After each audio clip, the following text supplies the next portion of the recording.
Pelaku begal payudara di Palembang mengintai anak sekolah. Korbannya siswi pelajar SLTP saat pulang sekolah. Akibat kejadian pelecehan itu membuat korban trauma. Aksi dari pria bejat tersebut terekam CCTV. Dari rekaman CCTV di lokasi kejadian terlihat pelaku mengendarai sepeda motor melintas dari depan korban. Saat mendekat tangan pelaku memegang korban dan langsung kabur. Korbannya dua siswi SLTP saat korban pulang sekolah. Terlihat kedua korban ketakutan sambil berlari. Kejadian pelecehan ini terjadi di Lorong Rawajaya, Sako, Palembang. Sewaktu kejadian, jalan di lokasi kejadian memang dalam keadaan sepi sekitar pukul 12 siang. Cahaya ibu korban menjelaskan terlihat dari CCTV pelaku satu orang mengendarai sepeda motor. Dari kejadian itu, anaknya sempat menangis dan trauma.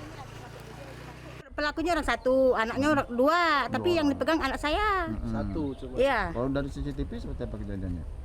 Seperti apa dia maksudnya di sini. Pas dari sebelah sini langsung dia jalan berdua bergandengan sama kawannya, langsung dipegangin cak ini, dia langsung cak ini.